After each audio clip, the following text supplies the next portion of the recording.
Boa noite a todos, eu me chamo Franciele Gouveia, seja bem-vindo ao Conexão Imobiliária, o podcast que traz conteúdos relevantes sobre o mercado imobiliário. E hoje nós estamos com o Rafael, que é conselheiro de empresas, investidor, escritor, cantor e entre outras coisas que ele também faz. Rafa, seja bem-vindo, obrigada pelo prazer da tua presença aqui. O Rafa, além de um cliente, amigo, conselheiro, é uma pessoa muito especial para mim, então seja bem-vindo. Vou pedir para você se apresentar ali. Quem é o Rafa? Obrigado pelo convite. É um prazer e uma honra para mim estar aqui, né, participando desse momento. E é isso, acho que a Fran só esqueceu de falar que é terror, né? Escritor, é muito or, né? Compositor, não sei o que, ela falou só o terror. Vamos lá, vamos bater um papo. Muito legal estar aqui. Obrigado pelo convite mesmo. De nada. Então, me diz. Vamos começar aí pelo conselheiro de empresas, né? O que é um conselheiro de empresas, Rafa? O conselheiro, muita gente fala de empresas, né? Mas na verdade é dos empresários, né? Porque a empresa é o resultado de um combinado, né? Assim como tinha o conselheiro do rei, né?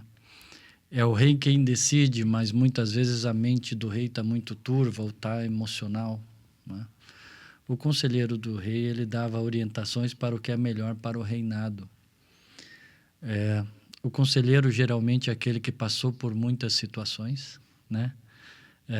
Fez o que tinha que fazer, estudou, conheceu, viveu e tem um repertório um pouco maior de causas e consequências de decisões, né?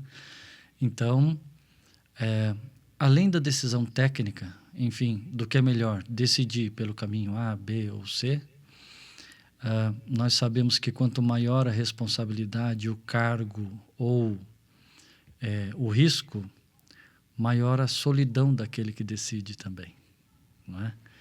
Então, o papel do conselheiro é ele ter um repertório também de comunicação, um protocolo de comunicação verdadeiro.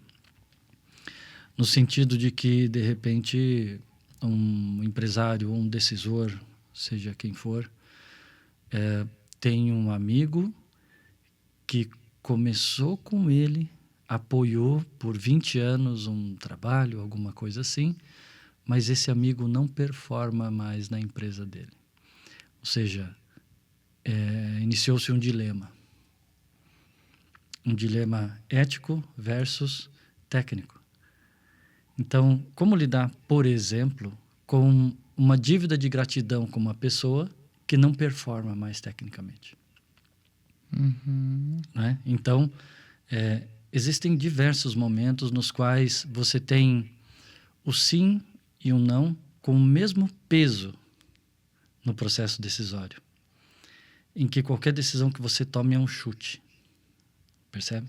Sim. Então, o conselheiro ele vem para expandir essas possibilidades de causa e consequência, não somente em termos de performance da companhia, mas também de impactos emocionais no líder, né? Os impactos emocionais. Será que esse colaborador que está para ser demitido, ele está com filho pequeno? Então, expandir o rol de variáveis, explorar ao máximo isso, para que a decisão se torne o mais consciente possível. Mas jamais falar, não, essa decisão é a certa, essa é a errada. Não, qual é a causa e consequência disso? Qual é a causa e consequência daquilo? Só que o conselheiro tem uma vantagem. Ele está fora do aspecto emocional e afetivo da decisão, né? O que permite ver com mais clareza, né? É por aí. Tá. E fora isso, Rafa, fora essa parte do aconselhamento dos empresários, como que funciona esse trabalho? A pessoa... Eu estou entrando já nesse tema justamente porque eu tenho curiosidade e, embora eu tenha passado por esse processo, né, até decidir, porque é o que as pessoas mais têm curiosidade. Será que eu preciso? Né? Em que momento eu identifico que eu preciso? Né? Quando eu já estou com um problema? Antes do problema? né? Em alguns casos eu chamo um conselheiro, eu imagino, né? Um conselheiro é quase que um psicólogo de casal, né? Sim, Que ele entra quando a comunicação já não existe, sim, né? Ele entra já quando a dor já existe, né? sim. Então, vou colocar assim. Então, como eu identifico isso? Eu costumo dizer que você sabe, você tem certeza quando não precisa. É o inverso. Faz sentido. Aham. No seguinte sentido, Fran, quando que a gente sabe que está com o corpo saudável? É quando a gente não lembra que tem corpo. Não é? Se a gente lembra que tem cabeça, lembra que tem o joelho, lembra que tem um ombro, algo doeu. algo não está harmônico aí nesse sistema. Então, eu acredito que, em geral, precisa-se, sim, de psicólogos, sim. Empresas, imagine uma pessoa sem um terapeuta hoje. Numa época de muita informação, numa época de muito barulho, né? Ainda bem que as pessoas estão procurando mais terapeutas. Dá para se dizer que eu seria um terapeuta, só que de um sistema, né? Com vários braços, aonde se fosse um corpo, a cabeça, os olhos, o cérebro, o pé tem que funcionar harmonicamente. Eu olho para esse sistema, só que o empresário, o diretor, o coordenador, o gerente, o marketing, o DHO, vendas, tal, tudo, as variáveis são maiores, né? Sim. Então, em que a decisão não tem impacto somente em si mesma, mas muitas vezes tem impacto em 500 mil pessoas. Sim. Né? Então, é nesse sentido assim que eu digo que eu acredito que, no Brasil, a cultura de conselheiro empresarial ela é muito incipiente ainda. No sentido que a maioria dos empresários acha que não precisa. Sim. Ou não sabe que precisa. Né? Mas veja como a terapia veio para ficar. Nesse sentido, eu acho que esse movimento de aconselhamento empresarial vem para ficar. Hoje ainda precisa de boards, de advisors, somente em grandes companhias. Mas eu vou tentar fazer com que isso chegue o mais rápido possível, de forma preventiva, nas médias e pequenas companhias também, percebe? Acho que esse movimento precisa acontecer. E eu lido com uma coisa muito objetiva. São 3 encontros. Vamos lá. Qual é o principal problema? Então, a gente vem, conversa, estrutura, eu vou fazer o raciocínio e a gente, olha, a decisão mais viável é essa. Ou tem companhias que têm 2 sócios e eles estão divergindo. Eu dou meu voto. Olha, com base no cenário inteiro, eu voto de forma isenta isso aqui. Ou conflito societário. Tem sócio que, será que eu vou romper a sociedade ou não? Será que eu saio ou fico? Será que eu compro a parte do outro ou vou embora? Não é? E também tem um trabalho também que é de emergência, né? Uma decisão urgente, que eu também posso prestar esclarecimento. E estou começando agora com outro trabalho que estou pensando em empreender. Tá. Aí eu converso para dizer o que é, quais as virtudes necessárias. Tem estômago para passar o risco de abrir um negócio? Vai dormir à noite? Então a gente apresenta, né, o que de fato é, né, de quem viveu, não de quem estudou. Porque, sinceramente, dos meus estudos, faculdade, tudo isso, se aplica muito pouco. Sim. Por exemplo, eu já era empresário quando eu me formei. Eu já tinha, naquela época, tinha dezenas de colaboradores. Aproveita e conta um pouquinho, né, Rafa? Conto. E eu tive que fazer estágio. Eu fui obrigado pela faculdade a fazer um estágio. E a minha empresa não valia como estágio. Por que ela não valia como estágio? Então, não, o porquê começamos a viajar. Mas eu era empresário já há bastante tempo e eu tive que fazer um relatório de estágio de outra empresa para apresentar na faculdade. Aí eu me dei conta, assim, gente, o descolamento é brutal. Entre o que é vivido e o que é apresentado, existe um abismo no meio, né? Sim. Então, como você perguntou, né? Eu comecei juntando bolinha de golfe como CAD no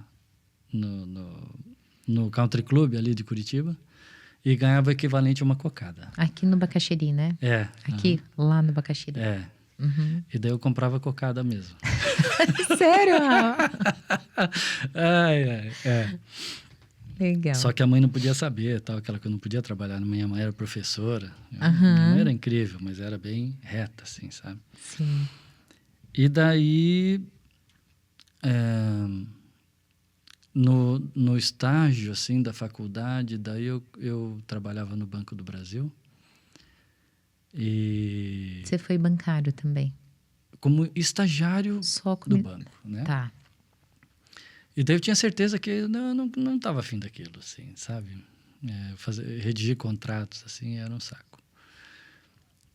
E aí comecei a empreender, comecei a vender alguns equipamentos, assim, e tal, e aí vai. Você começa uma vez, daí vende, perde. Aí vira um vício, né? Ganha, perde, vai, aquela coisa e tal. E você apenas... eu não vou dizer que é um processo fluido, sabe? Porque tem muitas provas, assim, no caminho. Mas as transições... Você trabalha sozinho? Beleza. Daí, a partir do momento que você pega uma pessoa para te ajudar, é uma transição importante. Sim. Depois desse momento, você pegou 3, 4, 5 pessoas para te ajudar, você tem que elencar um líder. É uma transição importante. Sim. Aí depois você vai começar a criar a primeira separação de departamentos, porque não é assim, todo mundo faz tudo. Aí você tem que começar a separar. É uma transição importante. Sim. Então, para cada momento de transição, desse comecinho até você ter mais uma sede, ou vai mudar de segmento agora. Você tem 10 sedes num nicho. Aí você vai mudar, você vai vai colocar os pés em outro nicho para diminuir o risco. É uma transição importante. Então, volta à pergunta inicial. Será que conselheiro empresarial é útil, sendo que em todas as transições um bom papo é importante? Sim. Não é? Então eu vivi tudo isso, sabe? Só que meio que no grito, sabe?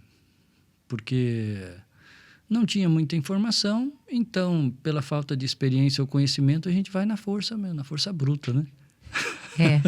No erro e no acerto, né? Na tentativa e no erro, né? No erro, acerto que compensa todos os erros e assim vai, né? Mas hoje eu acho que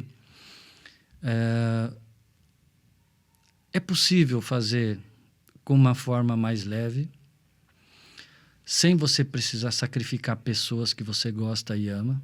Eu enfrentei... escuta, ou você trabalha ou fica comigo.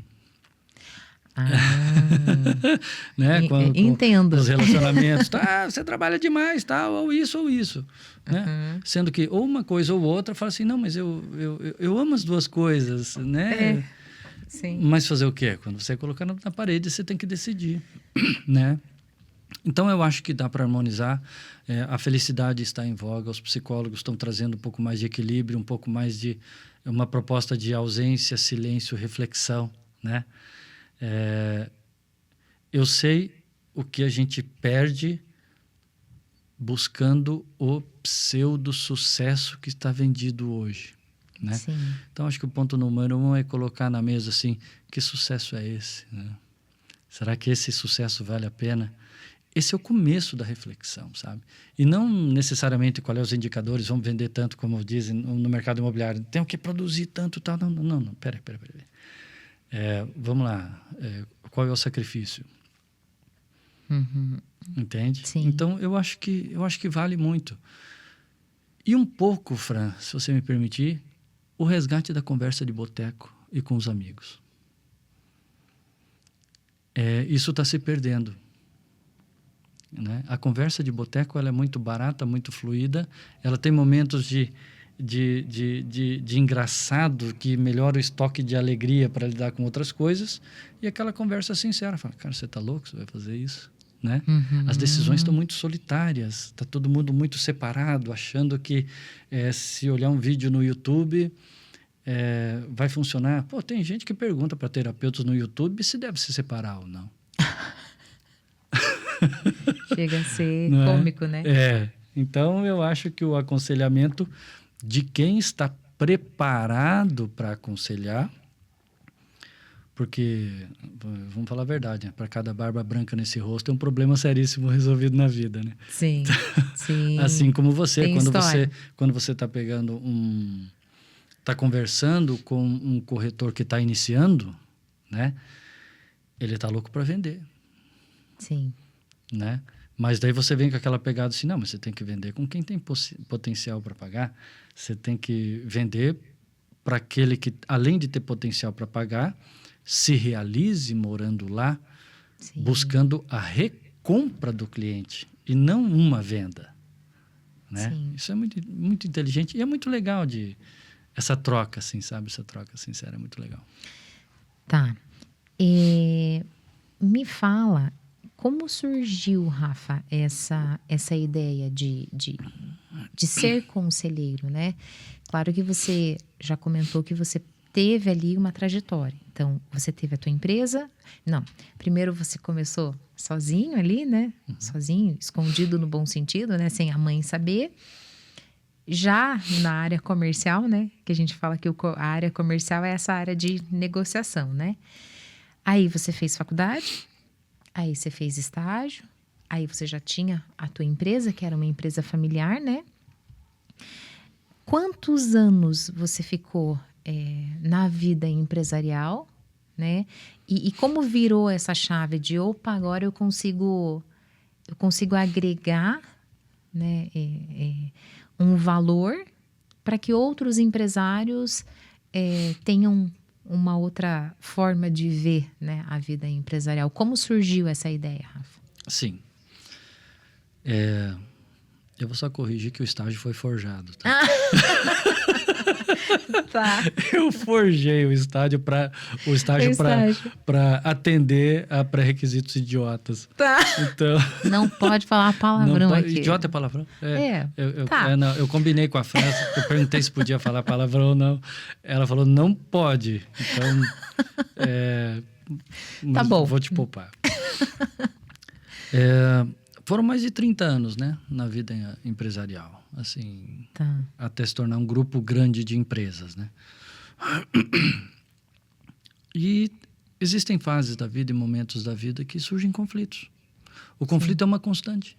Sim. Não é? Então, para pequenos conflitos, em termos de dinheiro, ou que produto vai fazer, tal, que mercado vai atacar, eu acho que é solúvel, sabe? Com bom diálogo é solúvel. E por isso que nas atuações em conflitos societários, eu falo, olha, o problema de vocês é a comunicação que se rompeu. E eu entro como um protocolo de comunicação, onde ambos podem falar comigo e eu vou aproximando de novo, né?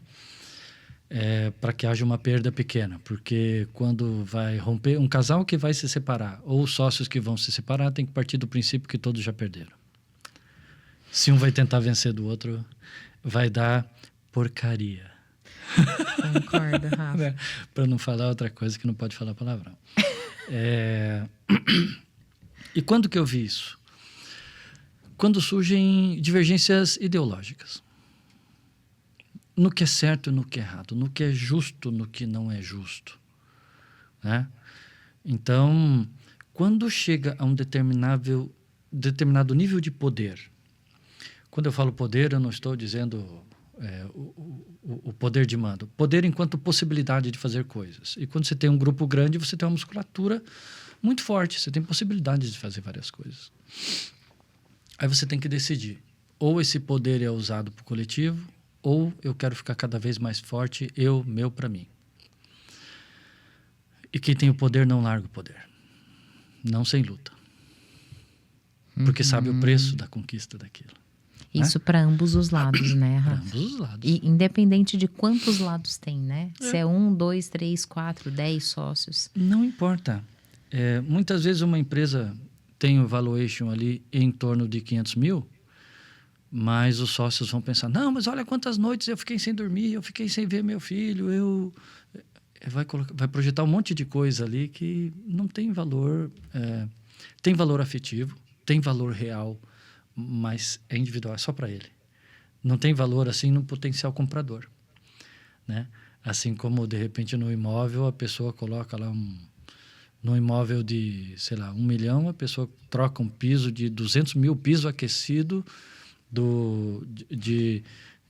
sei lá, de mármore italiano. O comprador vai falar assim, cara, eu nem gosto de piso, cara. Nem de mármore, nem de italiano. Eu vou colocar carpê porque lembra a minha avó. Sim. Sabe, o mármore travertino nessa hora não vale nada. Sim. É o carpê da avó, cheio de ácaro, fungo, sei lá o que é que vale. Sim. Então, a gente tem que colocar no lugar, de novo, cada coisa. Então, quando tem conflitos ideológicos de valores, né? Aí a coisa pega. E aí a gente tem que falar de virtudes. Não tem jeito, né? Então, a minha experiência enquanto empresário, né? Foi muito válida e muito útil. Mas também ela esclareceu muito do que eu não precisava passar. Muito, né? Estávamos conversando esses dias, né? Olha, tem uma fissura aqui. Ou solda ou racha. A fissura não pode ficar ad eternum ali, né? Então, eu me recolhi. Eu fiz a dissolução societária. Difícil, dolorida, né? Levou 2 anos e meio, mais ou menos, a dissolução. Ou seja, você passou por esse processo, né? Que eu acho que mais importante do que conhecer o processo é você passar por ele, né, Rafa? Eu escolhi viver esse processo. Sim. Eu escolhi viver esse processo. Dolorido. Você escolheu viver a dissolução societária? Sim. Eu escolhi. Não é? Eu propus, sabendo das consequências que eu ia colher. Porque tinham muitos colaboradores. E aí a gente não pensa só meu bolso, meu, para mim. A gente pensa também qual seria o impacto de uma ação destrutiva minha. Porque a raiva, o ódio e a força da vingança são muito poderosas e brotam dentro de todo mundo. Seria uma parte do poder, então, né, Rafa? Porque se eu tenho o poder dentro da sociedade, e a gente está bem dentro do tema mesmo de precisar de um conselheiro, né? Porque eu tenho o poder dentro da sociedade. Sim. Quando eu resolvo abrir mão disso, não significa que eu não vou ter que lidar com o sentimento, né? Aí dessa a luta raiva, começa. dessa... Sai da batalha externa e entra na luta interior. Que são as grandes escrituras, tal como os Vedas, o Bhagavad Gita, a própria Bíblia Sagrada, né? Tal como Jesus nos 40 dias no deserto, é uma luta interior, né? Então, é muito difícil você aceitar que chegou a essa batalha, né? Mas uma vez que entrou nela, vai para vencer, né? Ou tudo ou nada, né? Então, um pouco está descrito no livro ali. Mas aí eu me recolhi, né? Fortemente. Vivi um sabático e tal, e até eu escrevi parte da obra nesse momento. E eu volto para o mercado sem aquela pegada de não, eu vou reconstruir tudo de novo e não sei o que lá, eu vou fazer para provar isso que não tem que provar nada para ninguém. Eu tenho que ser feliz. Sim. Esse é o objetivo, não é? E eu aceito a nova condição, porém é muito importante que o que eu vivi seja útil. Né? E o que eu sei seja útil. Talvez pela idade também a gente venha com aquela coisa, não, eu preciso devolver o que me foi oferecido, né? Eu acredito que o conhecimento, ninguém é detentor do conhecimento. O conhecimento flui pela gente. Sim, Né? sim. Você sabe o que sabe porque alguém foi generoso o suficiente para te entregar aquilo. Sim. Né? E eu aceito o conhecimento pela generosidade que alguém teve. Generosidade, tempo, recurso, encheção do saco e tudo para me oferecer aquilo. Então eu me sinto compelido a devolver. É mais assim algo de eu me colocar como um canal das minhas próprias experiências e do conhecimento que flui por mim para quem precisa. Ainda que estejamos falando, sim, de grana, de colaboradores e da loucurada, ou de compra e venda de imóveis, ou seja o que for. Mas tem a questão afetiva, tem a questão moral, tem a questão de virtudes e sombras, sabe? Sim. Então, é nesse aspecto assim, que não é somente técnico que a gente tem que falar. Por exemplo, um assessor que cuidava de uns investimentos meus, assim, mais de ações tal, e tudo mais, ele falou para mim, Rafa, eu estou indo para uma outra empresa de investimentos, vamos levar tua carteira para lá? Eu falei, aonde é? Ele falou, BTG. Eu falei, cara, tá, o dono da BTG estava na Lava Jato. Não, mas eu te dou uma condição melhor. Tal. Não se trata de mais dinheiro. Se trata de eu não investir onde não está de acordo com os meus valores internos. Sim. Não é? Sim. Então, poxa vida, assim como uma pessoa que tem um imóvel, por exemplo, de, não sei, qualquer valor, 500 mil. A pessoa perdeu um filho, está em depressão, não consegue trabalhar. Ela quer vender o imóvel. Pô, não vai pagar 300 mil para ela, poxa vida. Negocia lá 300, né? Sei lá, 450, 300 e alto. Não sei, mas não arrebenta com a pessoa. Sim. Então, é um investimento? Você pode levar vantagem financeira em cima da condição da pessoa? Pode, mas não deve. Sim. Pode, mas não deve, porque de certa forma você está absorvendo um pouco daquilo, você tá fomentando o problema.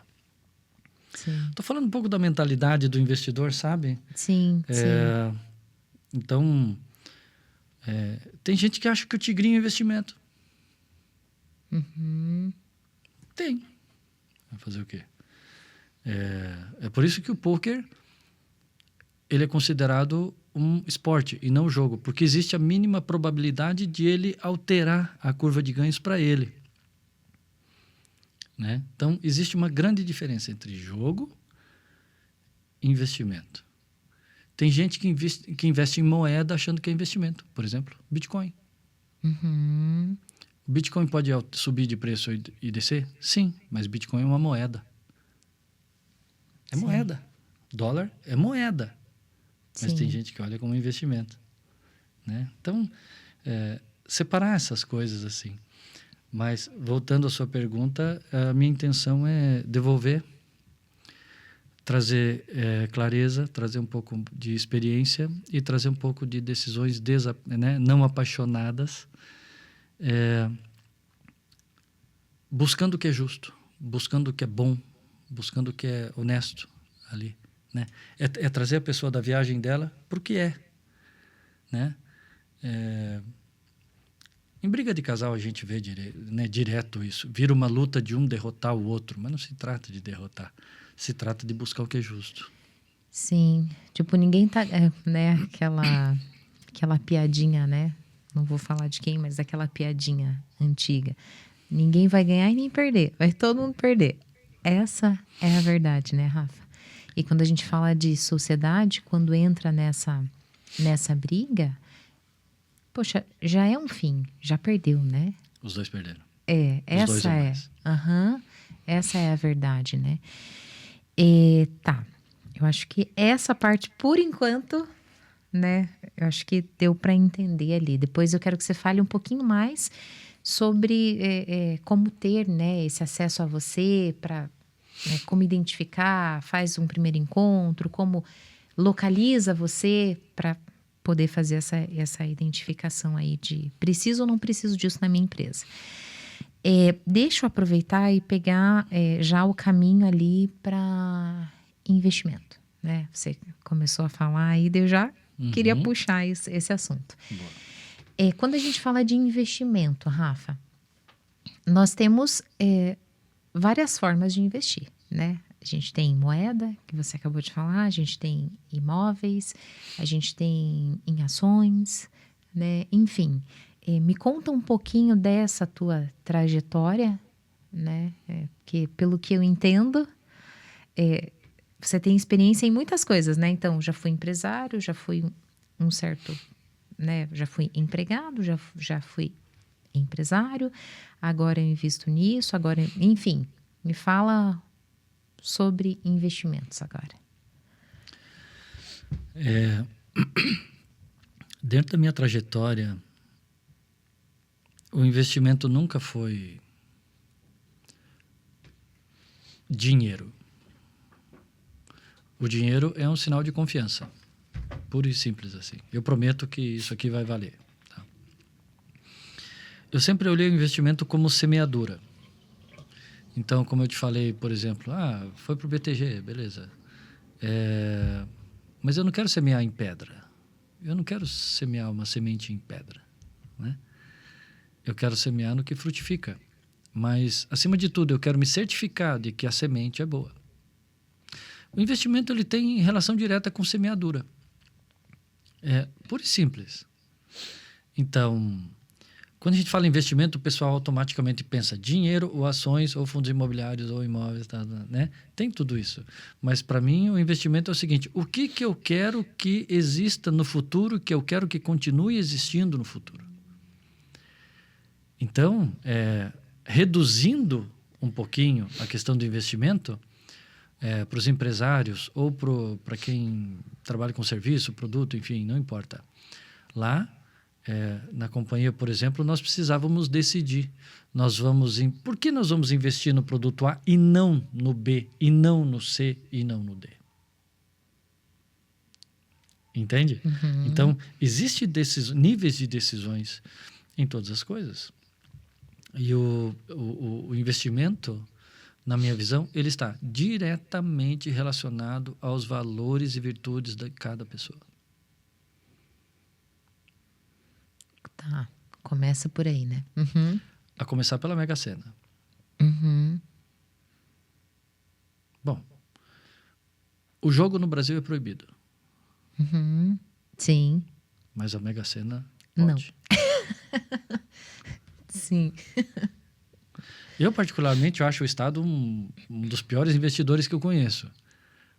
Então, por que eu vou dar mais do que eu já devo através de impostos, tributos e contribuições? Uhum. Né? Então, tá bom, ao Estado que é do Estado, mas eu não vou dar mais dinheiro do que o devido legalmente para o Estado.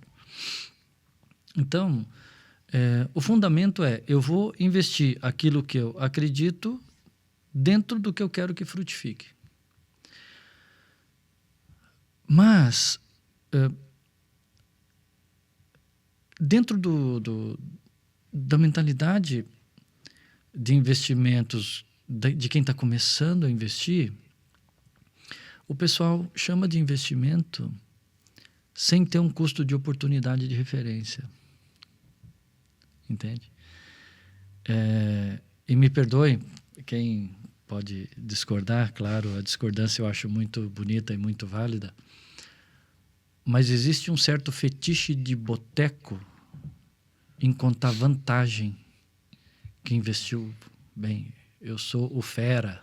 Uhum. Eu tinha outra palavra para falar fera. Muito eu bem, sou muito fera do investimento, coloquei tanto lá e deu tanto.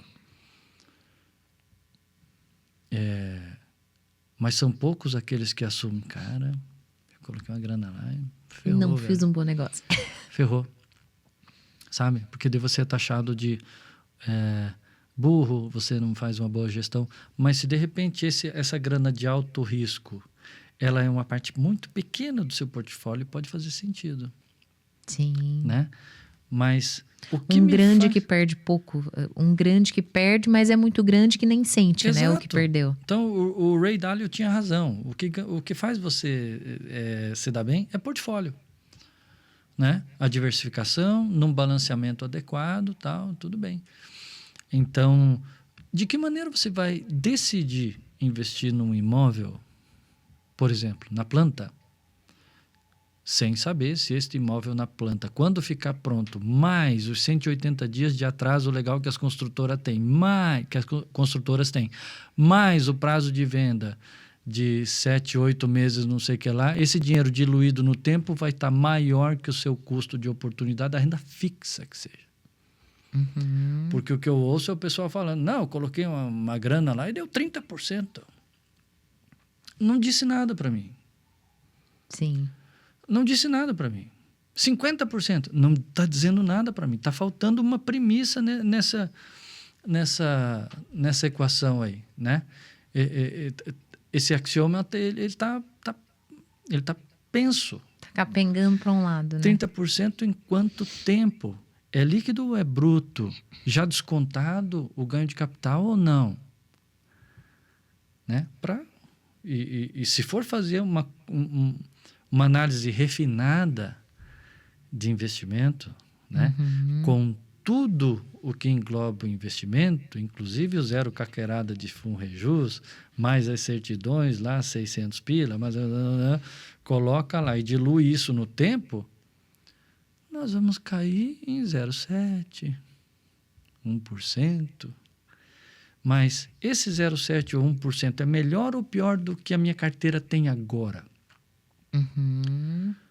Por que valeria a pena eu mover uma parte da minha carteira que eu tenho agora para imóveis ou não? Isso é investimento consciente. Sim. Percebe? Então, hoje investir em imóveis está muito melhor do que antes, quando a gente tomava as pancadas lá da Encol, por exemplo. Você tem que pagar 3 apartamentos para ter um, porque tem que ter chamada de capital para terminar a obra, tal, aquela loucurada, né? Então, eu vejo assim que você tem que investir. Tem mais um ponto. Tem gente que... existe um universo diferente de pessoas que investem o dinheiro que recebeu, de herança, que veio, dinheiro que veio. Que não foi um dinheiro trabalhado e suado para aquela... Isto. Tá. E o pessoal que investe o dinheiro trabalhado. Que a gente brinca, né? Os herdeiros. Né? É de direito, beleza. Sim, que bom que eu teve esse herdei. bom karma ou essa boa sorte. Eu fico feliz. Mas o suor dele não está ali. O risco não está ali. Não teve noite sem dormir ali. Então, Sim. perder é uma opção mais leve. Mas quando você deixou de tomar aquela cerveja com os amigos, quando você foi trabalhar com enxaqueca, com dor de cabeça, quando você, né? Esse dinheiro, e me falavam antes, você não tira o escorpião do bolso? Eu falei, não, eu cativo o escorpião, inclusive, para investir. Mas se for para comprar algo de desejo, a história é outra. Né? Você não precisa ir com a mentalidade de investidor para comprar uma casa que você vai morar. Sim. É outra pegada. Sim. Né? Então, eu vejo o investimento como assim, eu acredito nisso, de fato. Né? Isso é bom, isso vai render bons frutos e não apenas dinheiro. Sabe? Sim. Então, é como a gente conversou, Fran, a gente vai comprar essas 2 unidades aqui. É boa para quem vai morar? Sim. Né? Então, eu acho legal, sabe? E de desvincular um pouco dessa coisa do investimento como sendo só grana, né? Porque o dinheiro vem. Para quem trabalha, o dinheiro vem com tempo, com experiência, com paciência e com inteligência. Vem. E não essa coisa assim, tipo day trade, vou entrar agora, o cara não dirige um Fusca e quer pilotar a Fórmula 1 dos investimentos. Sim. Não tive azar. Não, peraí, velho. Sim, sim, sim. E quando a gente fala de investimentos, então, Rafa, para você, a prova de que é um bom investimento é número. Quando a gente fala assim, preciso investir o teu momento agora, por exemplo. O teu momento agora é um momento que é um momento de compra, por exemplo. E o fator de decisão é o lucro. Sim. Então, esse é o teu perfil de investidor hoje. Né? muitas empresas que precisam de capital. Hoje mesmo eu tive uma reunião com o pessoal que está buscando investidor, um negócio bem legal assim e tal. O momento é de compra, o número ele me dá o sim ou não para uma compra consciente. Tá. Eu não conseguiria comprar falando assim, eu acho que eu vou. Tá. Né? No mínimo, o desenho do plano tem que estar verde. Ainda que lá na frente tenha alguma alteração na intenção. Mas o meu demonstrativo de resultados tem que dar. Vai ou não vai. Sem isso, para mim, é chute. Sem isso, para mim, é chute. Inclusive, como a curiosidade tem no Vedanta, né? No que diz respeito ao resultado, né? O apego ao resultado. Então, a gente tem que ter boa intenção, bons pensamentos, bom planejamento e boa execução. O resultado é incerto e tem que aceitar a incerteza do resultado. Porém, no resultado, como depende de muitas variáveis, existem duas coisas que a gente pode fazer. Primeiro, emprestar a mente de quem conhece. Sim, concordo. E o segundo, rezar, vai no centro espírita, vai... o que não deixa de ser uma ação. Sim. Rezar é uma ação. E para toda ação, existe uma reação possível. Sim. Né? Tem isso. Então, aceitar o resultado é um dos pontos muito importantes, mas não dá para aceitar qualquer resultado, porque você tem que planejar e o seu planejamento tem que dar verde. Sim. Entende? Então, respondendo a sua pergunta, se não der lucro, é claro que eu não vou entrar.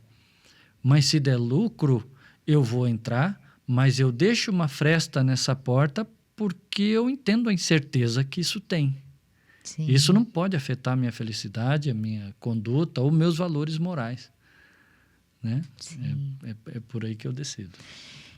Você sabe que eu acho que isso é uma compra consciente, né? Acredito que na sim. minha opinião, né? Dentro do mundo ali imobiliário que eu vivo, né? Sempre tem o cliente que vem e romantiza, né, Rafa? Não, Sim. porque esse é o imóvel dos meus sonhos, ou é esse valor que eu quero. O que mais acontece? Esse é o imóvel ideal para mim, mas quando a gente vai dar uma lapidadinha no cliente, né? Você identifica que não é a realidade financeira dele, né? Então, normalmente você tem que orientá-lo e direcioná-lo para que ele faça uma boa compra, para que ele não esteja comprando um problema ou uma frustração. Verdade. Né? Porque às vezes não é só na hora de vender que ele vai se frustrar. Ele vai se frustrar porque ele não vai conseguir pagar. Exato. Né? Ele vai se frustrar porque ele vai perder o imóvel, né? Enfim, para alguma instituição financeira. Então a gente acaba tendo que assim, direcionar o cliente, Sim, né?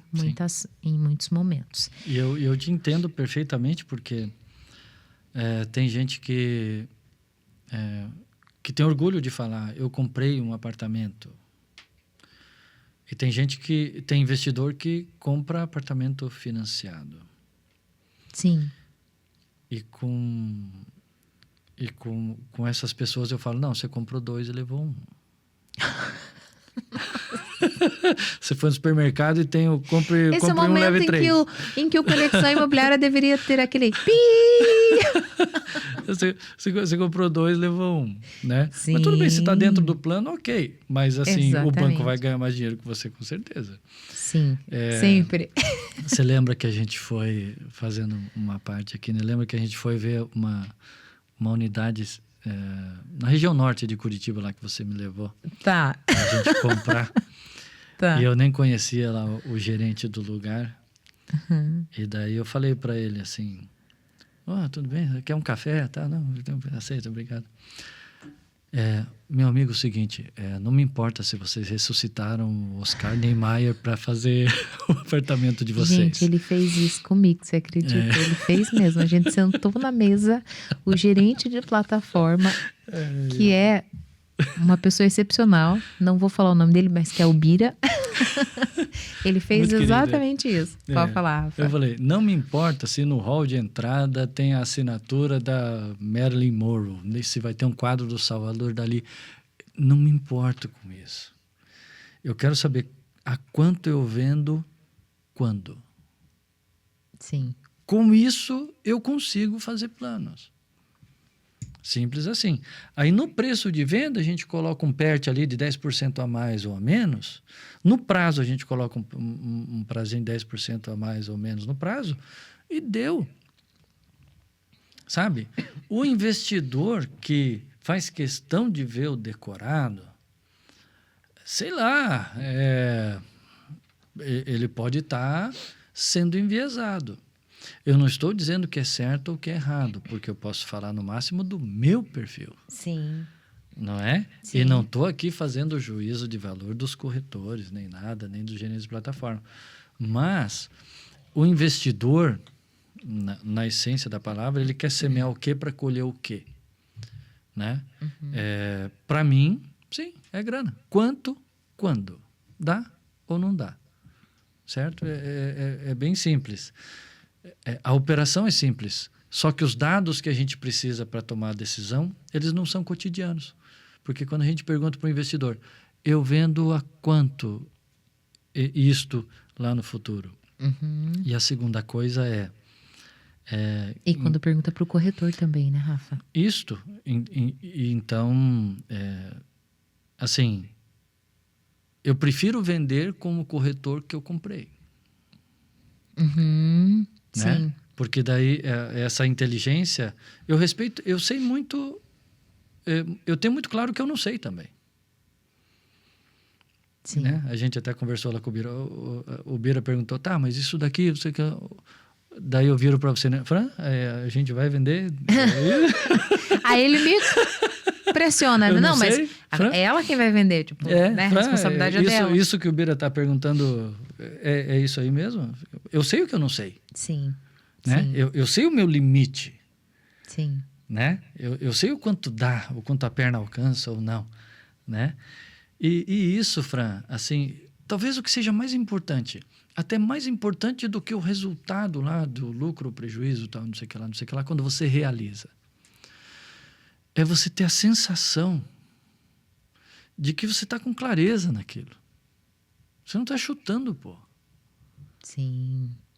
Sabe, não estou chutando. E isso é bom. Isso é muito bom.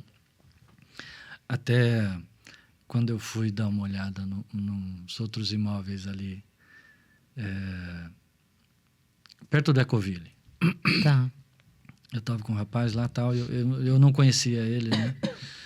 Até uma amiga minha que me levou lá.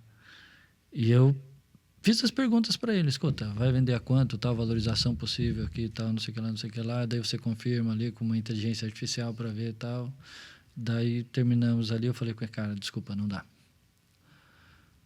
Ele olhou para mim assim, como assim? Não dá, não posso, eu lamento. Não, mas como assim? Sério que ele te questionou nesse sentido, assim, para assim entender? Que você sabe?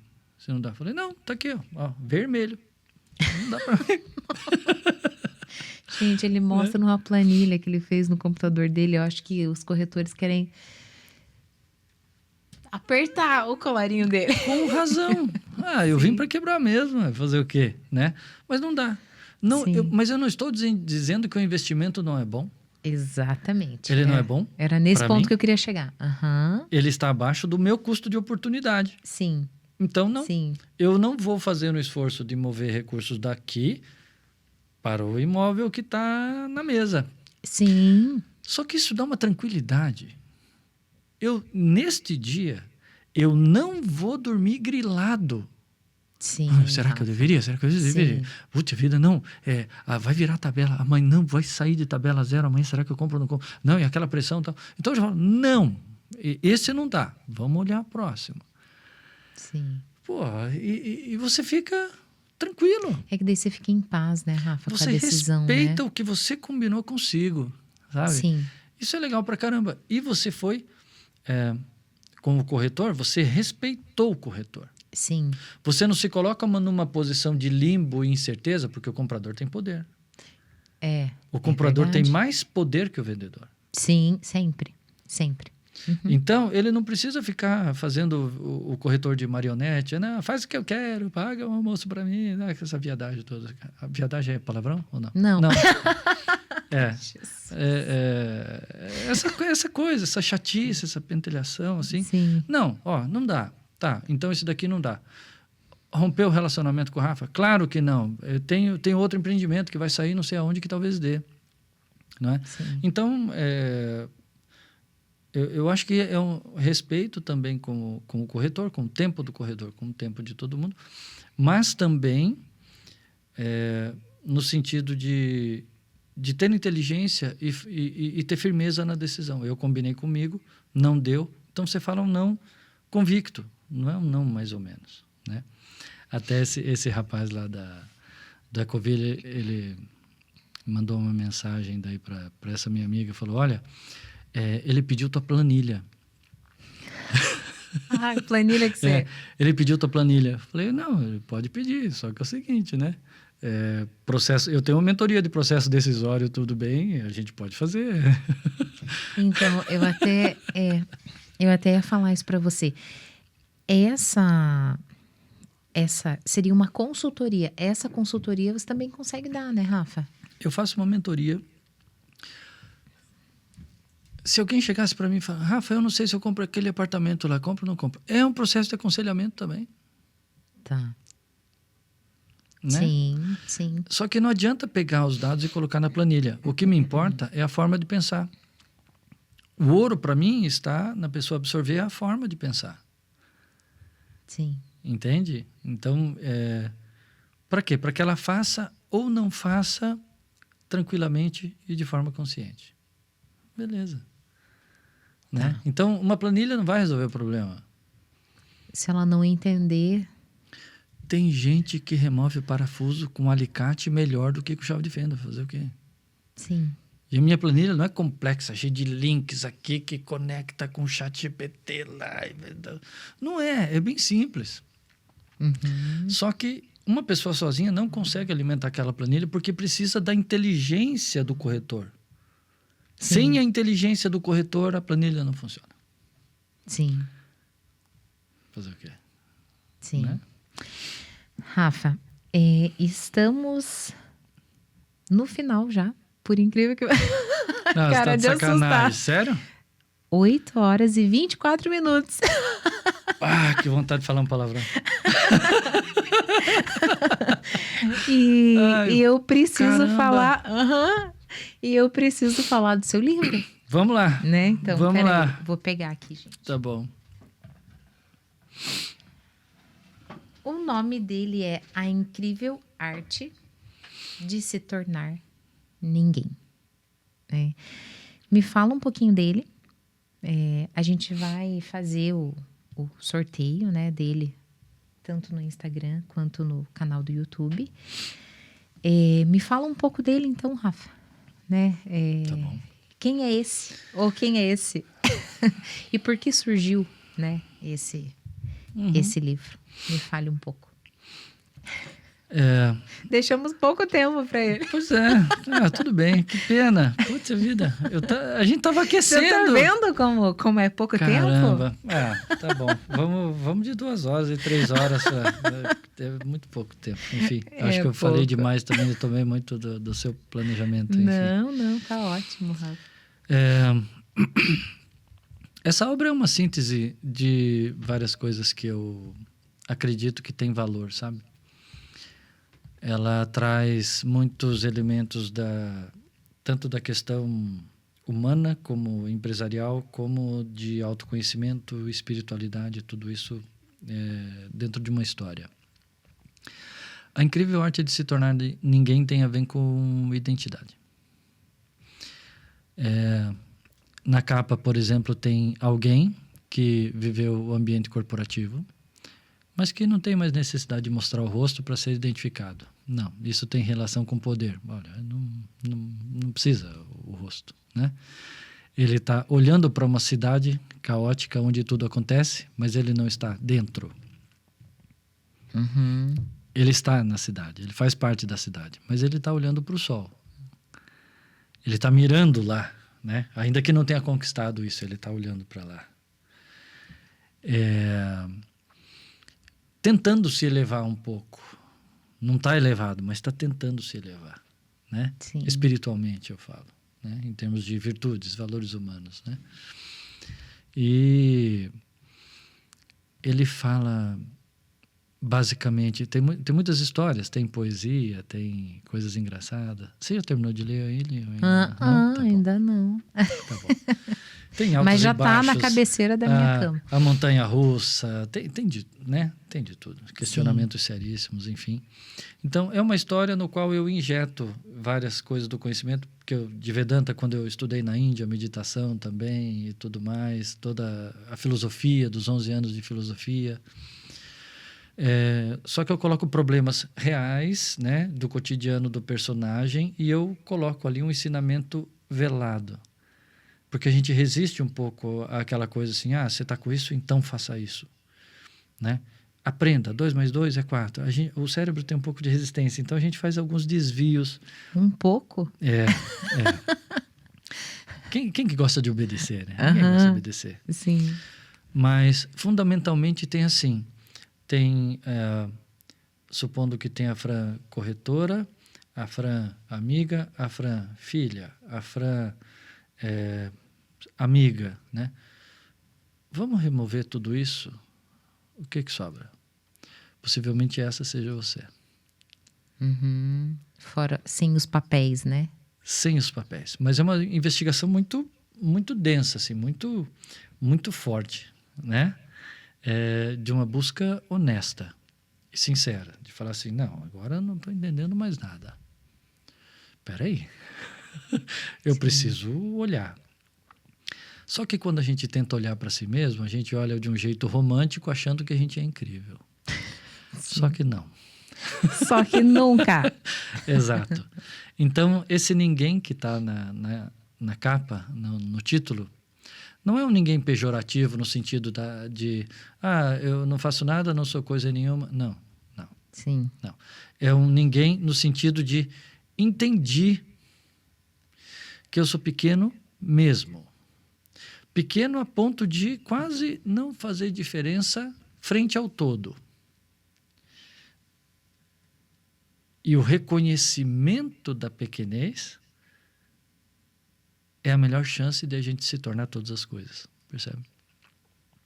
Sim. Dilemas, paradoxos, quero ou não quero ao mesmo tempo, né? 2 verdades antagônicas concomitantes ao mesmo tempo na mente. Então, dilemas e situações da vida de qualquer pessoa. Eu tenho recebido muitos feedbacks assim, mas cara, aqui você está falando de mim. Claro, você é um ser humano, né? Você é um ser humano, claro que eu estou falando de você. Sim. E de mim também. Sim. Né? E os feedbacks estão muito legais, assim, falando que é uma leitura muito fluida e eu achei que ficou muito bom ao que se propõe. De transmissão de experiência, um pouco de negócios também e tal, mas fundamentalmente de vida. Eu falo até do que uma brincadeira de criança ensinava. Uhum. Sabe? Na construção da mente então, do personagem. Que leva mais para a filosofia ou não? É um livro que não separa nada de nada. Tá. Né? Não separa. Vida. Né? Eu falo, inclusive, que não existe separação da vida profissional da pessoal. E não existe mesmo. Por exemplo, quando uma pessoa é demitida, quem fica triste é meu lado profissional? Quando alguém é demitido, fica triste profissionalmente? Não é? Então, vamos parar com isso. É uma separação didática. Mas de verdade mesmo, não tem essa separação. Né? E agora comecei o outro projeto, que é o Music Book. Sim, que também é do livro. Que também é o livro, né? Do livro. Então, eu fiz o lançamento do livro e aí fiz o e-book, né? E daí, como movimento natural, eu teria que fazer o audiobook. Uhum. Aí quando chegou no audiobook, eu pensei... também ia gostar do audiobook, assim. Eu que sou a louca do audiobook. Mas eu pensei assim, eu acho que dá para fazer melhor. Sim. Aí, como eu toco, tal, tem essas aventuras, até um abraço pro Jason, pro Samuca, pro Éder, pro BP, que tocam comigo, adoro esses caras, são meus irmãos mesmo. Aí decidi fazer uma música para cada capítulo do livro, com o mesmo nome do capítulo, e a segunda música foi ontem pro Spotify.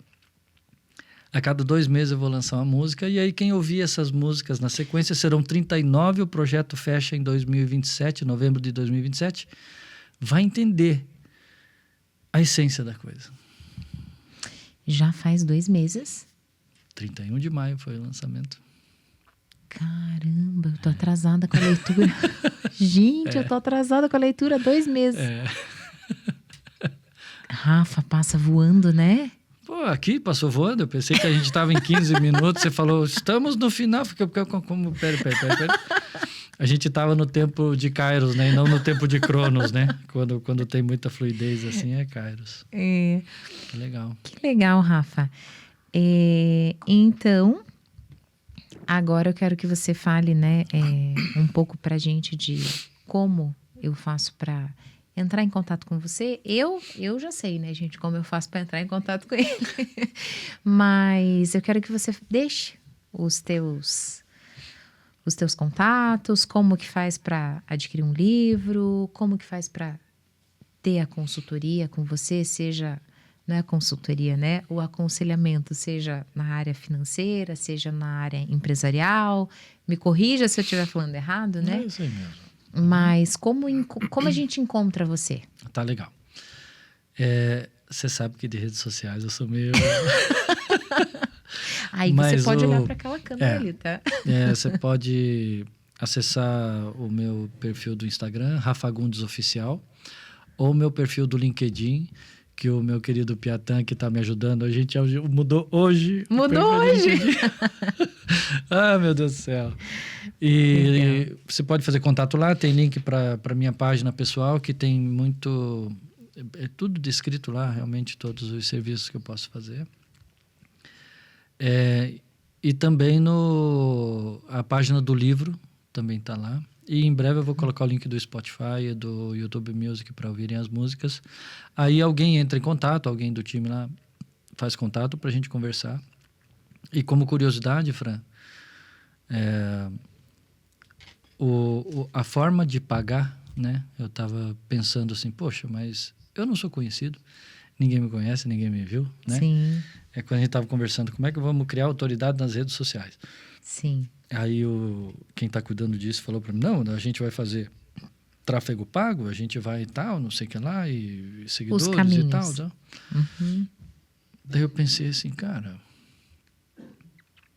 vamos fazer o seguinte, a pessoa quando contratar paga 60% do valor e quando a gente terminar o processo, fica a cargo dela pagar nada ou até 40% de acordo com a percepção de valor que ela teve do que foi entregue. Isso é muito diferente no mercado, né? Então, a minha autoridade está na percepção de valor dela que consumiu e não necessariamente do que eu vou falar. Não, eu sou fera, veja como eu sou bom, né? Essa construção que tem que fazer na rede social, que né? Incrível. Tá? Eu não sou incrível, mais um na multidão, estamos aí, né? Talvez eu seja útil, mas se teve valor, beleza. E com isso, eu estou fazendo o benchmarking do que eu estou entregando.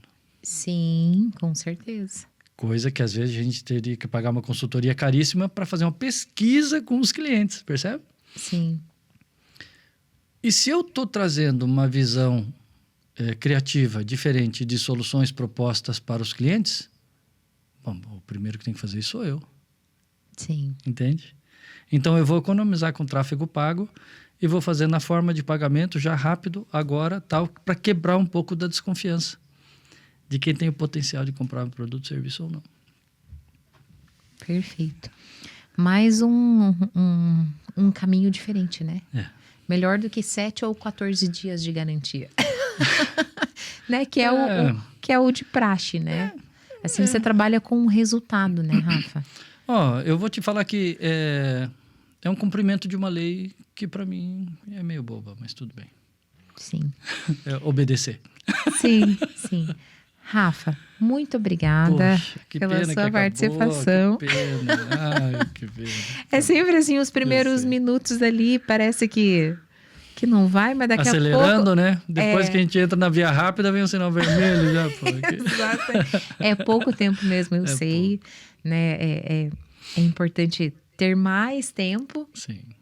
Mas acaba que a gente consegue contornar ali. Principalmente pra gente que gosta de conversar. Pra gente que né? são muitos assuntos, né? Muitos assuntos. Porque se a gente parar pra pensar, só hoje, só agora, a gente abordou 3 temas. Sim. Né? A gente abordou o tema investimento, a gente abordou o tema conselheiro, né? Empresarial. Sim.